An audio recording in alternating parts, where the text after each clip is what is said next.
Meus irmãos queridos, na semana passada, no culto da noite, nós falamos sobre a sublimidade do amor fraternal. E hoje nós vamos falar sobre uma característica importante que faz parte do amor fraternal, que é o perdão. Eu quero convidar todos os irmãos que abram as suas Bíblias para o livro de Efésios, capítulo 4. Vamos lá. Efésios, capítulo 4, verso de número 32.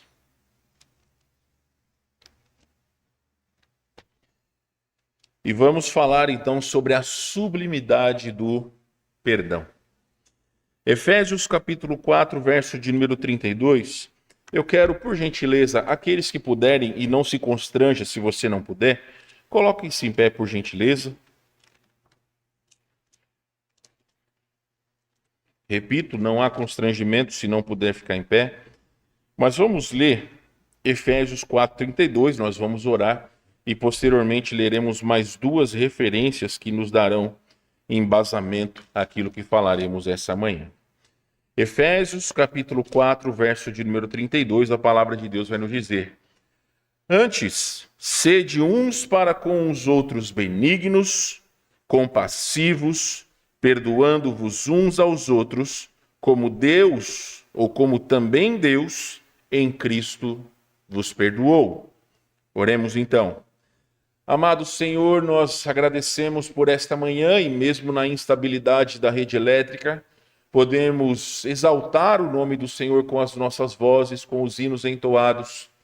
Agradecemos pelos irmãos que estão retornando das suas férias, aqueles que estão em deslocamento. Também, ó Deus, oramos por aqueles que estão enfermos, bem aqueles que também estão em seu descanso, Senhor Deus. Então, fala aos nossos corações através da Tua palavra, usa o Teu servo esta manhã, para que o Espírito Santo do Senhor, ó Deus, possa ecoar a Tua mensagem em nossos corações. Damos graças em nome de Jesus. Amém. Podem se assentar? E eu peço a gentileza de abrirem as suas Bíblias agora para Colossenses, capítulo 3, verso 13. E alguém leia para nós, por gentileza, Colossenses 3, Mateus, capítulo 6, versos 14 e 15. Nós temos aqui as palavras do nosso Salvador. Eu lerei esse texto e os irmãos, por gentileza, podem me acompanhar. Mateus, capítulo 6, versos 14 e 15. Porque se perdoardes aos homens as suas ofensas, também vosso Pai Celeste vos perdoará. Se, porém, não perdoardes aos homens as suas ofensas, tampouco vosso Pai vos perdoará as vossas ofensas. Meus irmãos, eu quero pedir a vocês, se começar a piscar, irmão, pode desligar, não tem problema. Está piscando muito? Tá? Então eu vou desligar aqui para a gente não ter problema. Isso, vou levantar esse negócio aqui. E aí, ótimo, aí não tira a atenção de ninguém. Meus irmãos queridos, quando nós falamos na semana passada, e eu sei que alguns de vocês não estavam conosco, mas nós entendemos que há 3 lições importantes no verso que é o tema deste ano em nossa igreja. Quando nós falamos sobre João capítulo 13, 34 e 35, Jesus vai dizer a importância de nós nos amarmos de maneira digna, de maneira íntegra, de maneira correta. Eu expliquei aos irmãos que nós podemos aprender 3 lições baseadas nesse texto. Jesus começa no verso 34 dizendo: um novo mandamento vos dou. Então a primeira lição que nós aprendemos em João 13, 34 e 35 é que o amor fraternal é uma ordem de Jesus. Posteriormente ele fala no verso 34, assim como eu vos amei, vocês devem amar uns aos outros. Então Jesus nos ensinou, mas ele também nos deu o exemplo.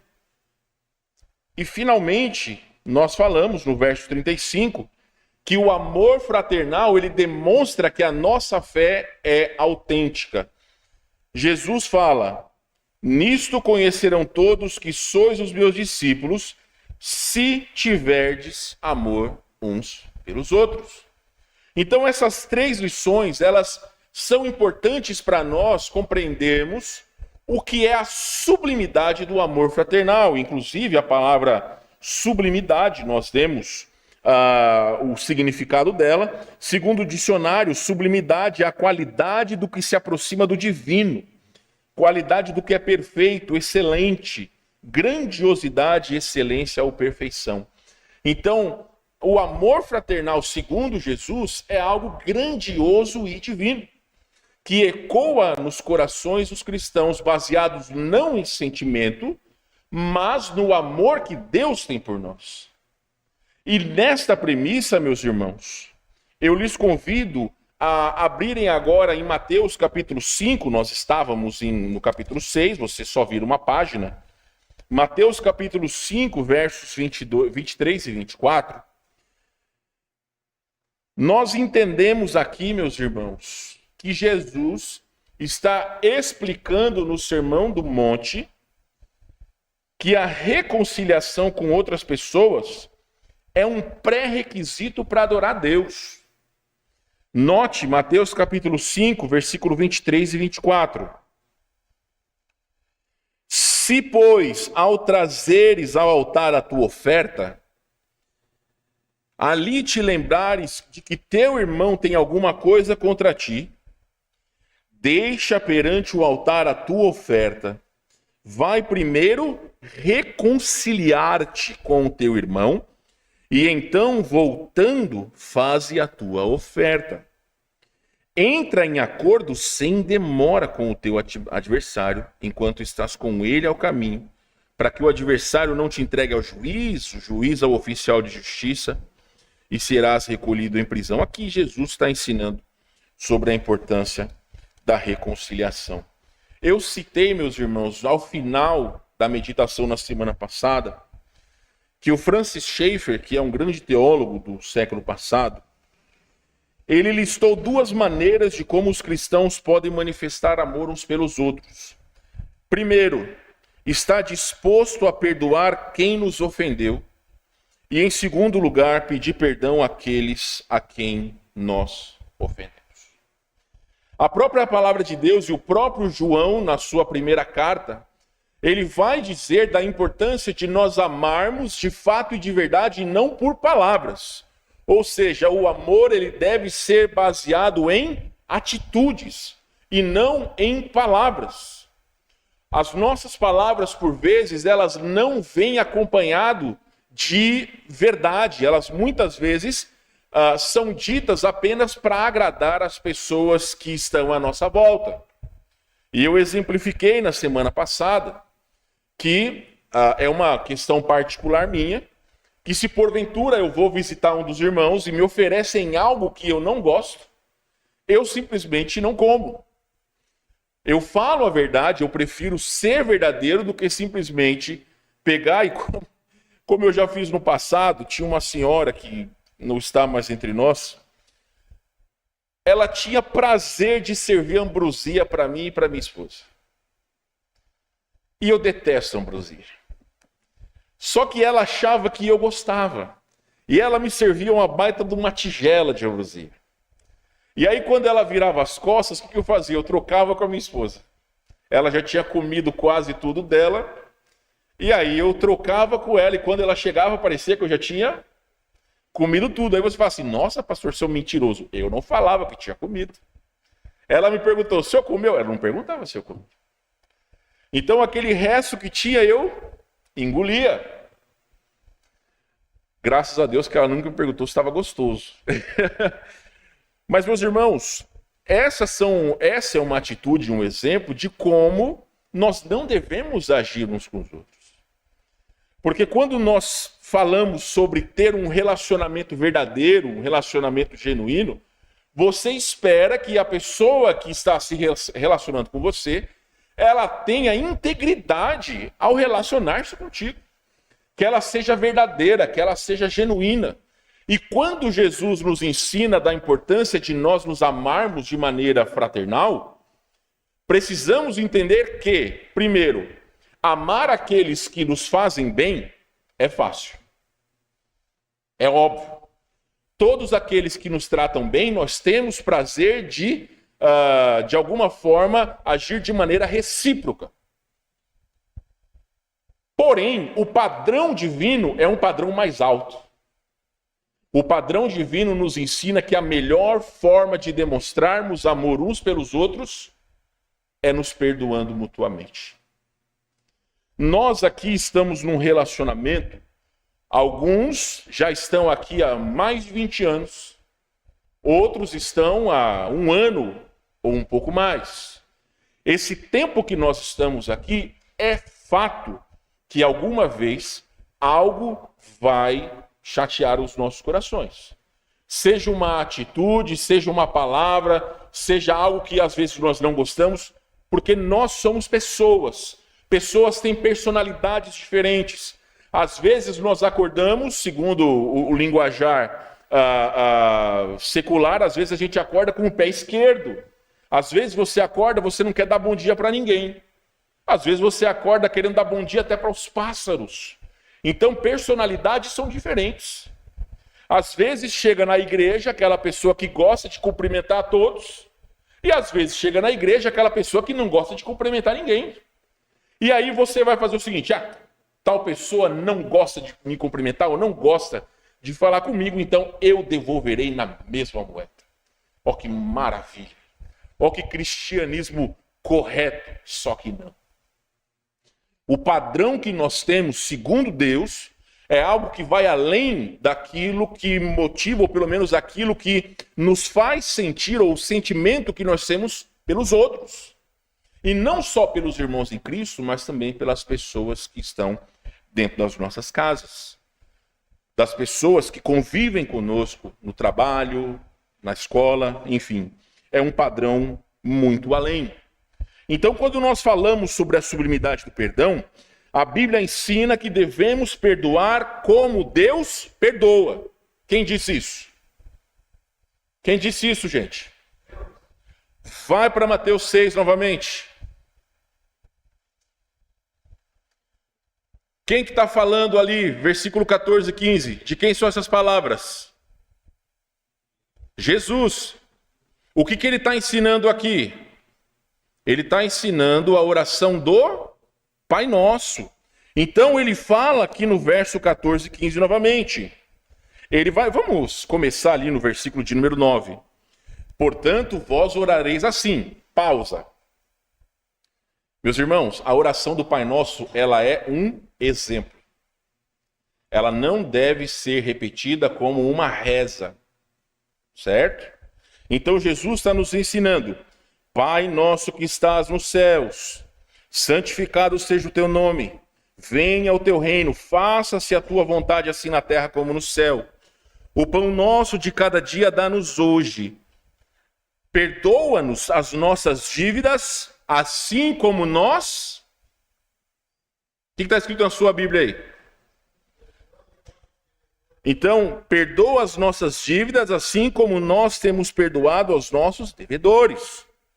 E não nos deixes cair em tentação, mas livra-nos do mal, pois teu é o reino, o poder e a glória para sempre. Amém. Só que não para por aí.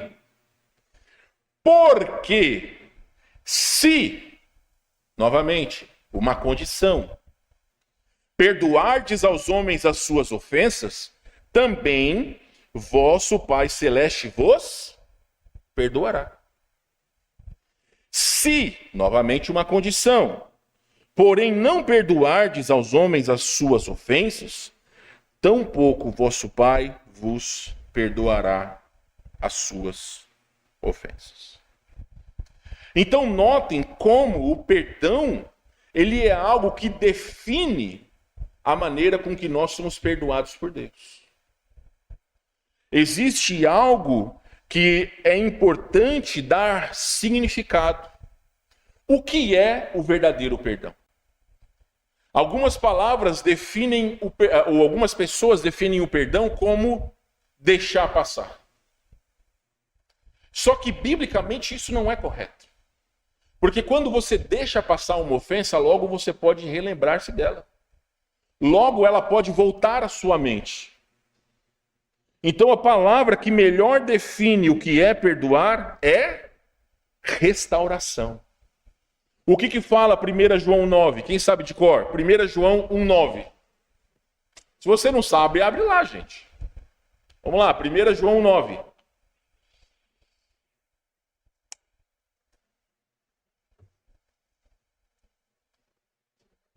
Primeira João, capítulo 1, verso de número 9. Alguém leia para nós, por gentileza.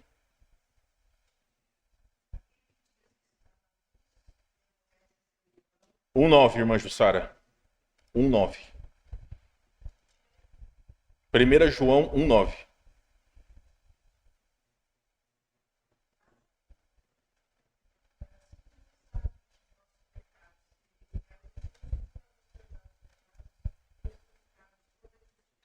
Novamente, nós temos uma condição.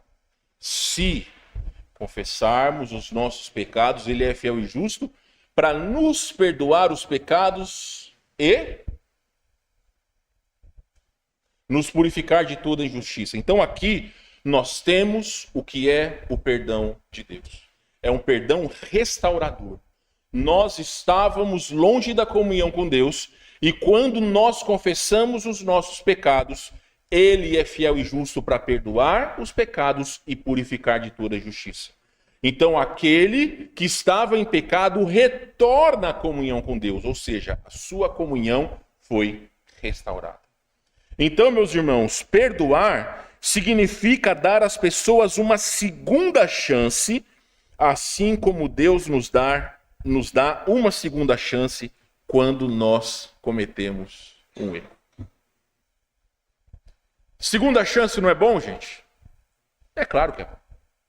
Se toda vez nós tivéssemos uma nova chance para que nós pudéssemos acertar aquilo que nós erramos, seria ótimo.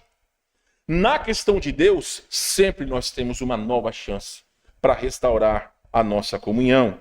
Então, o perdão na Bíblia é um ato de amor e compaixão e ajuda a restaurar relacionamentos e viver em paz. Quando nós falamos sobre a importância de perdoar os irmãos, é de ter a comunhão restaurada. Não é de você dizer a alguém, eu te perdoo, mas você fica com a pulga atrás da orelha.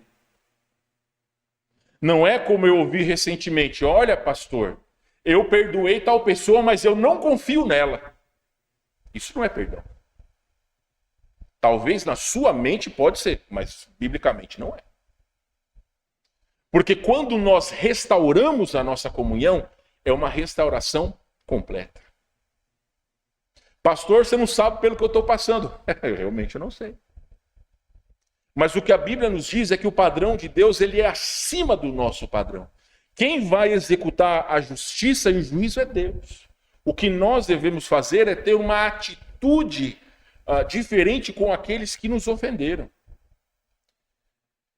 O Warren Wiersbe, comentarista bíblico, ele vai dizer que um cristão orgulhoso não é capaz de falar a verdade em amor, pois usará o erro de um irmão como arma de combate, não como instrumento de edificação. O resultado será apenas desarmonia e discórdia ainda maiores. Você gosta, quando você comete um erro, você vai pedir perdão, só que a pessoa joga na sua cara alguma coisa que você fez? Alguém gosta disso? Num mundo hipotético, isso nunca acontece. Seria ótimo se isso nunca acontecesse. Mas infelizmente nos nossos relacionamentos, sejam relacionamentos familiares ou até mesmo entre irmãos em Cristo, por vezes os nossos relacionamentos são pautados na hipocrisia. Por quê? Porque algumas vezes nós somos ofendidos, dizemos que perdoamos, mas nós guardamos lá no profundo do nosso coração aquela ofensa para quando nós tivermos a oportunidade nós devolvermos aquilo que nós sofremos. Existe um filme muito bom, que eu honestamente esqueci o nome, mas aqueles que assistiram vão se lembrar. É ficção, tá, gente? um grupo de dois, um grupo não, né? Uma dupla de ladrões, eles entram numa casa onde está o pai, a mãe e a filha. E eles, além de roubar as coisas, eles batem no pai, eles assassinam a mãe e a filha. A tese do filme se baseia no seguinte, não vou dar spoiler, tá? Mas a tese do filme se baseia no seguinte, a justiça, ao prender aquele homem, ele é julgado, só que o juiz não dá a pena máxima para ele. Deixa ele ficar em liberdade, ou pelo menos cumprir uma pena simples por um crime hediondo. Foram 2 assassinatos. E o filme se passa, o pai, ele vinga a sua esposa e filhos, matando os ladrões que entraram na casa dele. Isso, meus irmãos, é vingança. É algo que no coração do cristão não deve existir. Paulo vai falar aos romanos que a vingança pertence ao Senhor e não a nós. A nossa justiça própria é que muitas vezes nos faz querer que as pessoas que nos ofendem, que elas possam receber, talvez em dobro, as ofensas que elas cometeram contra nós. Só que eu reitero que esse não é o padrão de Deus. Porque assim como vimos, o perdão é algo restaurador. Novamente, meus irmãos, ali em Mateus capítulo 6, 12, 14 e 15, nós vemos que o perdão eterno vem através da cruz de Cristo. E nós devemos estar ansiosos para perdoar aqueles que nos ofenderam. Por quê? Porque nós fomos transformados por Cristo. 2 Coríntios 5,17 vai dizer que se alguém está em Cristo, é uma nova criatura. Então nós não devemos ser mais vingativos. Nós não devemos mais levar em nossos corações as ofensas que nós sofremos. A história de José, ela é maravilhosa. Porque quando ele é vendido ao Egito, sabe quantos anos que José passou longe da sua família? Ele passou 22 anos longe da sua família. Ele foi vendido com 17 anos de idade. Se você conhece a história de José, sabe que por inveja os irmãos venderam ele para o Egito. Ele tinha 17 anos de idade. Com 39 anos ele era governador do Egito. Os irmãos dele chegam até ele como uma maneira divina, vão implorar por comida e depois de toda aquela situação José ele se dá a conhecer aos seus irmãos. O que é maravilhoso, meus irmãos, é que eu confesso que não me lembro se é no capítulo 42, 43 ou 44, um daqueles capítulos, quando José manda chamar ao seu pai Jacó. Ele diz para os seus irmãos, não levem no seu coração aquilo que vocês fizeram. Não fiquem comentando entre vocês sobre o mal que vocês fizeram contra mim. E lá no capítulo 50, depois que Jacó morre, ele vai dizer aos seus irmãos que Deus transformou o mal em bem. Veja se aqueles 22 anos que ele passou longe dos seus irmãos, se a Bíblia diz que José era uma pessoa amargurada. Ele não era. Em muitos momentos, a palavra de Deus nos fala que Deus era com ele. Por quê? Porque ele entendeu que a sua justiça não vinha das suas atitudes. A justiça dele vinha de Deus. E no momento certo, depois de 22 anos, Deus lhe fez justiça. Alguns de nós, meus irmãos, não conseguimos sequer esperar 22 minutos para que Deus possa agir, quiçá 22 anos. Então notem como muitas vezes nós falhamos em demonstrar que nós amamos aos outros, demonstrando o verdadeiro perdão. Vá para 1 João capítulo 4, verso 10 e 11. Eu lerei essa passagem, mas você pode abrir lá por gentileza. 1 João capítulo 4, verso de número 10 e 11. Nós lemos na semana passada. Aqueles que estavam aqui ou aqueles que assistiram pela internet, eles leram comigo essa passagem. Mas leremos novamente, verso 10 e verso 11. Nisto consiste o amor, Não em que nós tenhamos amado a Deus, mas em que Ele nos amou e enviou o seu Filho como propiciação pelos nossos pecados. Pausa. Aqui você pode explicar para aquele seu amigo que não conhece Jesus, que vai encher a boca e dizer assim, Deus é amor. Então, aquilo que eu faço, eu posso fazer o que eu quiser porque Deus é amor. Você pode abrir 1 João capítulo 4, versículo 10 e dizer para ele, o amor de Deus consiste em Deus ter enviado o seu Filho ao mundo. Não em ser permissivo em práticas pecaminosas. Mas continuemos versículo 11. Amados, se Deus de tal maneira nos amou, devemos nós também... O que está escrito na sua Bíblia? Seria bacana você anotar esse versículo. Mas, pastor, você não sabe como é difícil amar o meu sobrinho, o meu cunhado, o meu parente. Você não sabe como é difícil amar o meu marido. Você não sabe como é difícil amar a minha esposa. Você não sabe como é difícil amar o meu irmão. Não sabe como é difícil amar o Eduardo. Meus irmãos, você acha que para Deus não foi difícil enviar o seu Filho ao mundo para morrer por pecadores indignos como nós? Algo que nem a teologia explica é a separação de Cristo e Deus na cruz. Quando Cristo está crucificado, uma das coisas que ele fala é o seguinte, Deus meu, por que me desamparaste? A teologia tenta explicar que naquele momento um Deus santo vira as costas para o seu filho que estava pregado na cruz. Por quê? Porque Deus, ele não pode de maneira alguma, ou pelo menos os pecados não podem influenciar a Deus. Ele não pode ser influenciado pelos nossos pecados. Então, a Bíblia nos fala que Jesus levou sobre si os nossos pecados na cruz. Então é algo difícil nós entendermos, mas ainda assim Jesus fez por amor a todos nós. Homens e mulheres pecadoras, miseráveis que nós somos, todos nós, somos imerecedores do amor de Cristo, mas Ele nos amou. João está dizendo que assim como Deus nos amou, nós devemos amar uns aos outros. O amor fraternal é um amor ilimitado. É algo que não deve ser mensurado. Não pode ser influenciado. Nós, meus irmãos, sabemos que não é fácil amar aqueles que não demonstram amor por nós. Mas é necessário.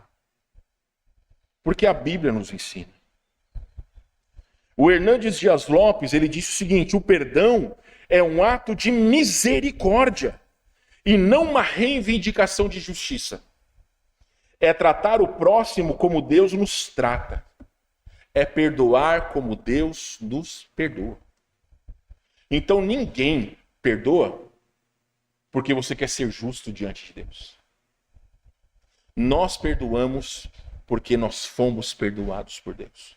Nenhuma ofensa que é cometida contra nós, nenhuma ofensa, é tão grande quanto os pecados que nós cometemos contra o nosso Senhor. Eu já disse a vocês um vídeo que eu vi alguns meses atrás. Um assassino em série nos Estados Unidos, e lá é diferente daqui. Ele estava sentado no tribunal e ele tinha matado mais de 2 dúzias de pessoas. E sentado no tribunal, o juiz permitiu que os parentes das vítimas pudessem olhar nos olhos daquele homem e dizer tudo aquilo que estava nos corações deles. Alguns diziam que ele era um ser diabólico, alguns diziam que ele iria para o inferno, alguns falavam palavras que realmente exprimiam aquilo que estava no seu coração. E aquele homem estava irredutível. Ele olhava para aquelas pessoas e nada podia abalar.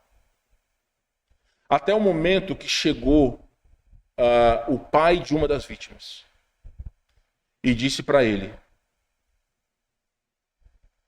eu perdoo você, porque da mesma forma que Deus me perdoa em Cristo, é o meu papel. E aquele homem que antes estava irredutível, ele desatou a chorar.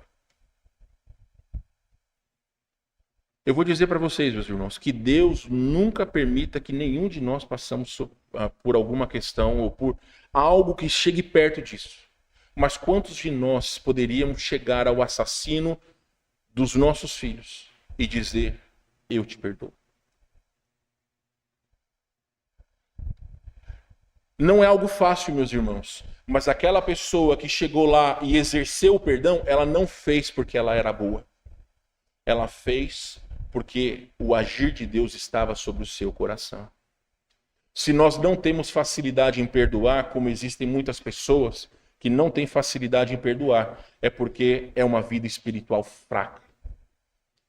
É uma vida espiritual que, lamentavelmente, não conhece verdadeiramente o amor de Deus.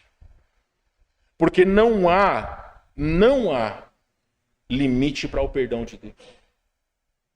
Você já parou para pensar quantos pecados você já cometeu? Vamos pegar a nossa irmã Irene aqui de exemplo. Irmã Irene tem 100 anos de idade. Vamos dizer que Dona Irene tenha cometido 10 pecados por ano. Olha que pecadora que é Dona Irene. Quanto que é 10 vezes 100, gente? É 1000. Olha como Dona Irene é pecadora. 1000 pecados em 100 anos. Quantos pecados nos afastam de Deus? Quantos? Um só. Um só pecado. Vocês acham, meus irmãos, que nós cometemos um só pecado por dia? Se você dizer que sim, é o seu pecado do dia. Mas nenhum de nós conseguimos viver um dia só sem pecar. Sabe por quê? Porque o pecado está impregnado em nós. Paulo disse aos Gálatas que nós temos o velho homem, nós lutamos contra o velho homem. Só que o antídoto para vencermos a nossa carne é andai em espírito e jamais satisfareis as concupiscências da carne. Olha, meus irmãos, o que Jesus está dizendo em Lucas capítulo 17. Volta lá. Lucas capítulo 17, 3 e 4.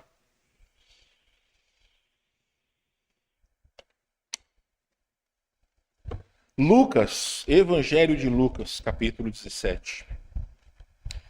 Versos 3 e 4. Acompanhe-me, por gentileza, na leitura. Evangelho de Lucas, capítulo 17, 3 e 4. Vou ler em duas versões, tá? Primeiramente na versão atualizada. Acautelai-vos. Se teu irmão pecar contra ti, repreende-o. Se ele se arrepender, perdoa-lhe. Se por 7 vezes no dia pecar contra ti, e 7 vezes vier ter contigo dizendo, estou arrependido, perdoa-lhe. Na versão NVT, portanto, tenham cuidado. Se o irmão pecar, repreende-o. Se ele se arrepender, perdoe-o. Mesmo que ele peque contra você 7 vezes por dia, e a cada vez se arrependa e peça perdão, perdoe-o. Meus irmãos, nós temos aqui 3 lições importantes. A primeira delas, Jesus já começa dizendo para que nós tenhamos cuidado para não pecar. Acautelai-vos, ou seja, tenham cuidado, é uma demonstração clara de que nós precisamos cuidar para que não ofendamos ninguém. Mas ele fala também no versículo 3, a segunda lição importante, que é a confrontação contra o pecado. Se, novamente, uma condição, um irmão pecar, repreenda. Então aqui nós temos a necessidade de confrontação contra o pecado. Gênesis 42, 21, alguém leia para nós, por favor. Acho que era esse o versículo que eu queria. Eu tinha anotado aqui, tinha esquecido. Gênesis 42, 21. Outra pessoa, vá para o Salmo de número 32, verso de número 3. Gênesis 42, 21. Livro de Gênesis, capítulo 42, verso 21.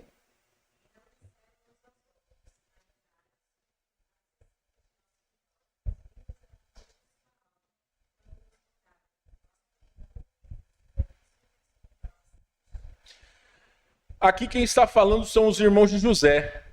Após aquelas situações que o próprio José estava fazendo contra eles, colocando dinheiro na boca do saco, fazendo eles retornarem, posteriormente achando que tinha sido Benjamim, que tinha roubado o copo de José. Eu acho engraçado quando José ele chega e fala para os irmãos: vocês não sabem que um homem como eu tem o poder de adivinhar as coisas? José ele também tinha humor, né? Porque claro que ele não sabia adivinhar, porque tinha sido ele que tinha mandado colocar ali. Mas foi bom aqueles infelizes daqueles irmãos de José aprenderem uma lição. Mas interessante que aqui os próprios irmãos de José, eles de alguma forma acham que aquela situação era por conta da maldade que eles haviam cometido. E posteriormente, vão lá para o capítulo 50, verso 20, vocês podem abrir ali, 50, 20, alguém leia para nós, por favor.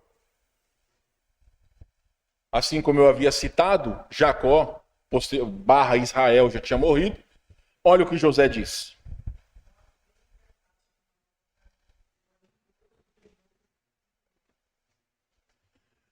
Então, olha que interessante. José diz para eles: vós intentastes o mal contra mim. Não foi eu transformei tudo em bem. Vocês fizeram o mal contra mim, mas Deus transformou o mal em bem. Deixa eu fazer uma pergunta para vocês. Vocês acham que todo o mal que nós já sofremos, Deus pode transformar em bem? Pode ou não?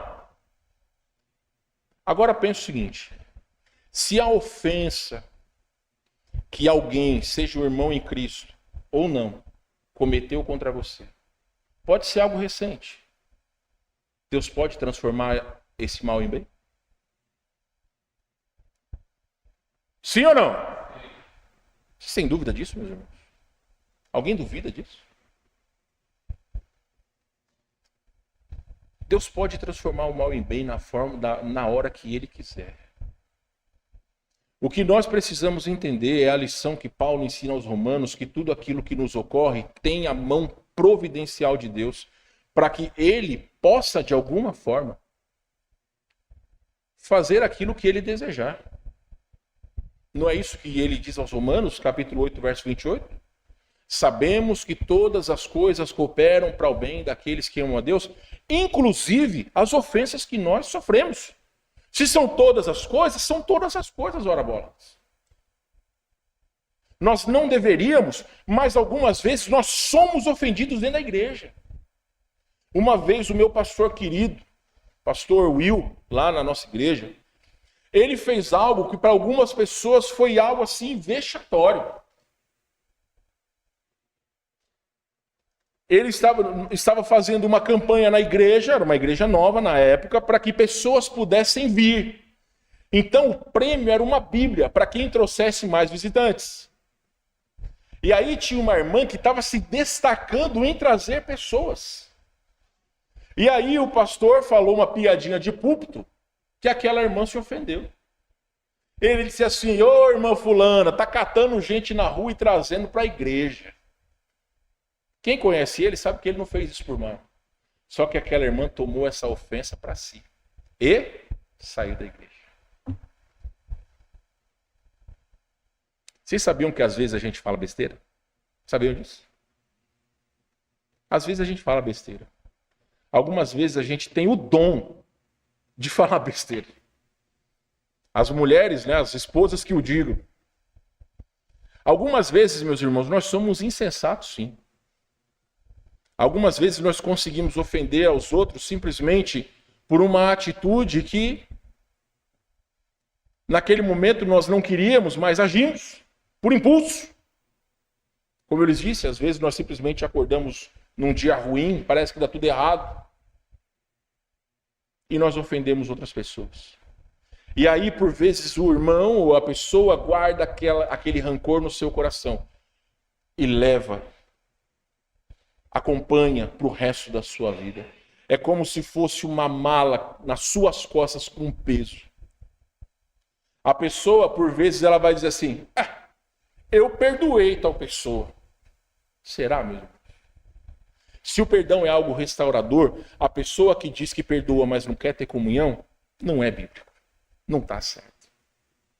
Ainda dentro da premissa da confrontação contra o pecado, Salmo 32, 3. Alguém leia, por favor.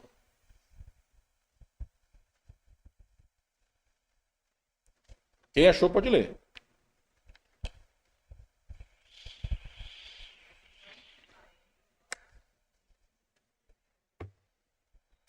O silêncio de Davi, e nós vamos falar sobre isso hoje à noite.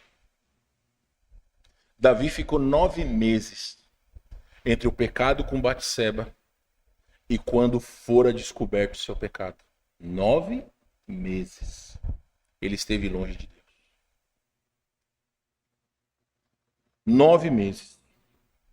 O Salmo 51 e o Salmo 32, eles demonstram o sentimento de Davi posteriormente ao pecado. Lê novamente, Carol, para nós, o verso 3.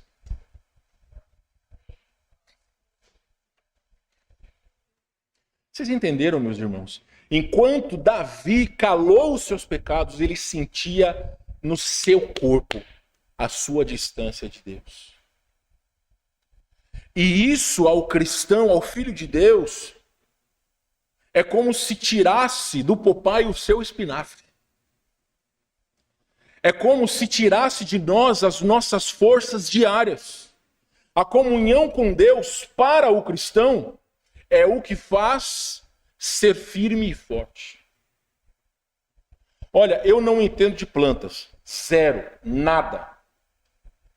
Mas você sabe que é importante você regar, você colocar os devidos nutrientes para que a planta possa crescer saudável. Qualquer dúvida, fala com a dona Nara, que ela é especialista no negócio. Mas aí eu te pergunto, se você não cuidar da planta, o que acontece? Ela morre. Fernanda viajou semana passada, e ela e minha esposa têm um compromisso entre si. Quando nós viajamos, as nossas plantas, a Fernanda cuida, e quando eles viajam, a minha esposa cuida das plantas. Imagina como seria se nesses 20 dias que nós passamos, nós chegássemos aqui e víssemos que estava tudo morto. O que nós vamos pensar? A Fernanda não cuidou. Meus irmãos, a vida cristã é como uma planta. O salmista vai dizer no Salmo de número 1 que o cristão firme, fiel, digno, íntegro é como a árvore plantada junto à corrente das águas que ao seu tempo dá o seu fruto.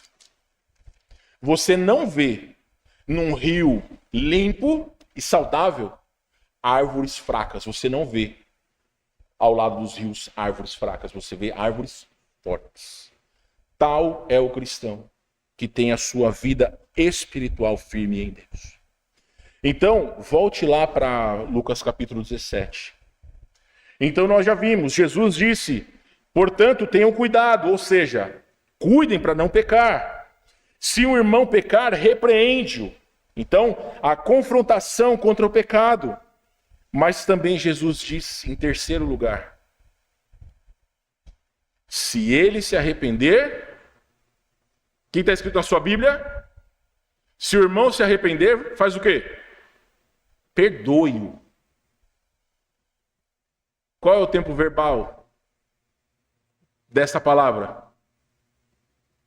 Imperativo. É uma ordem.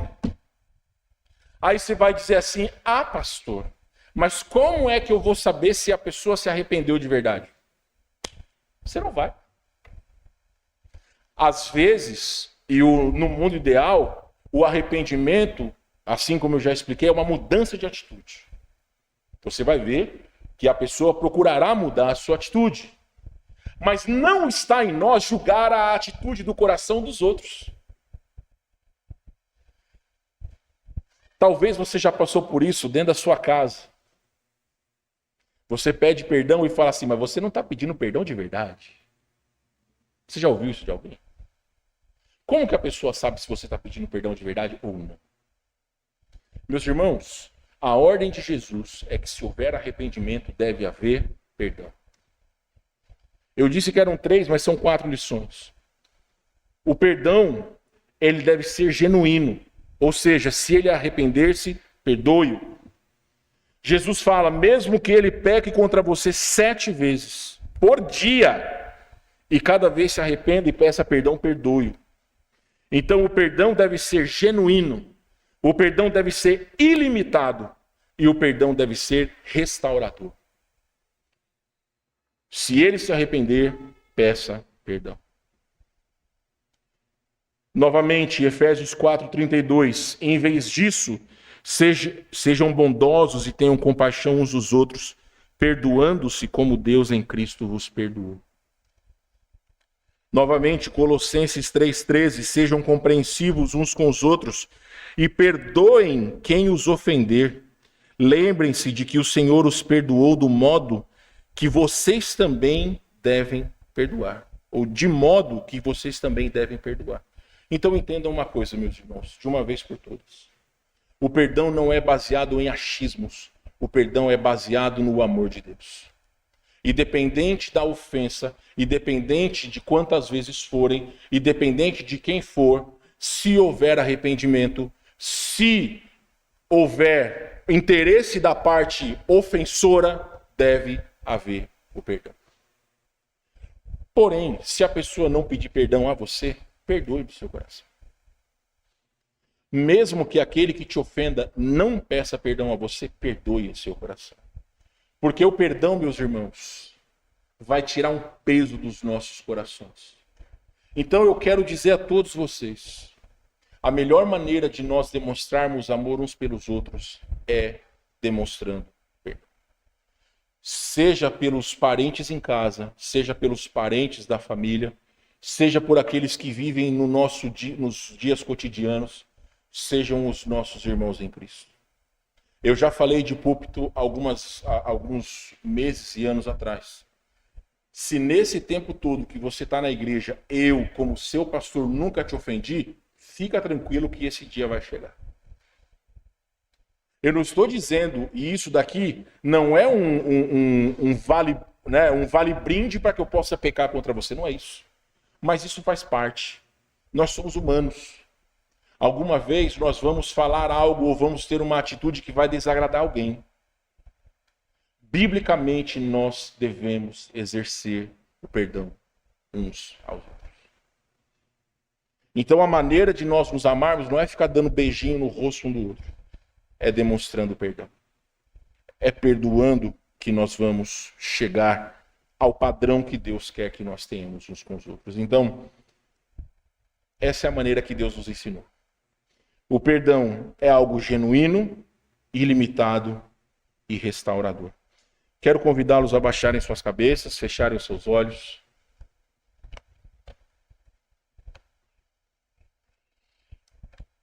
Eu não vou pedir a você que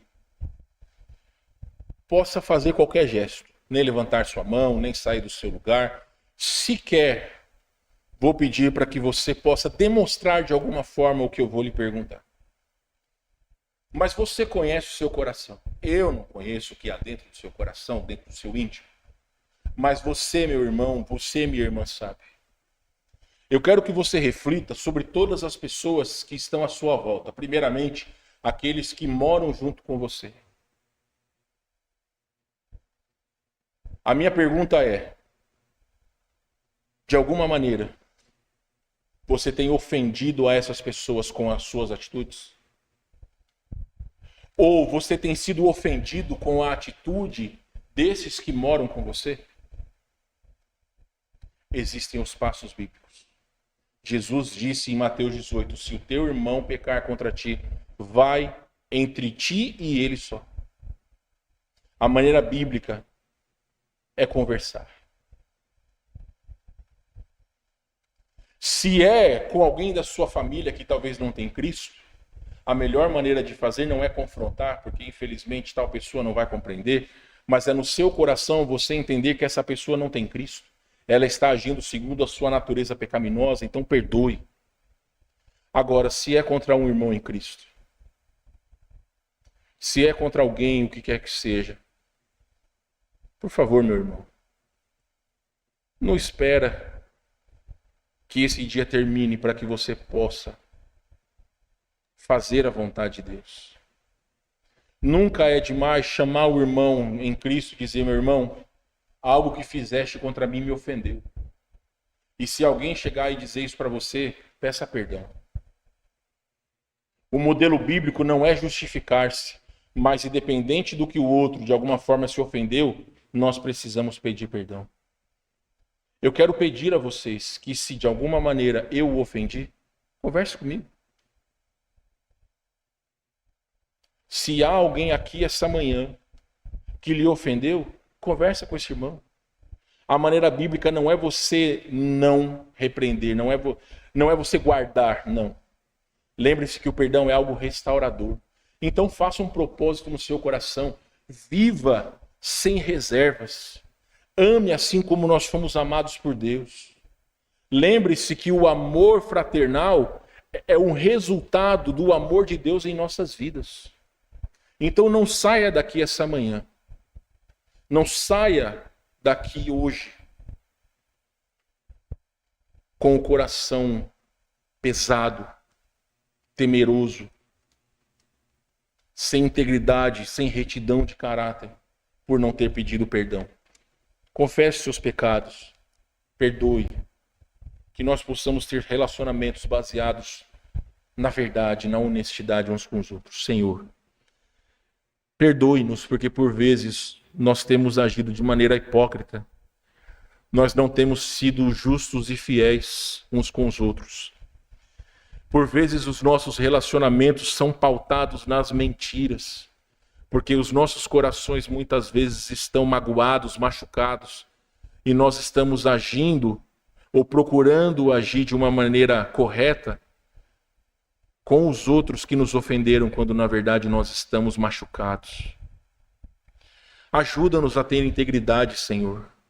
Ajude-nos a ser corretos. Ajude-nos que esta igreja verdadeiramente possa amar sem qualquer tipo de reserva. Assim como foi falado, Senhor Deus, nós fomos amados pelo Senhor. E da mesma forma que o Senhor nos amou, nós também devemos amar uns pelos outros. Jesus nos amou com amor sacrificial. Ele se deu por nós na cruz. Nós também precisamos nos doar pelos nossos irmãos. Ajuda-nos, Senhor, que sejamos íntegros. Ajuda-nos que sejamos fiéis ao Senhor.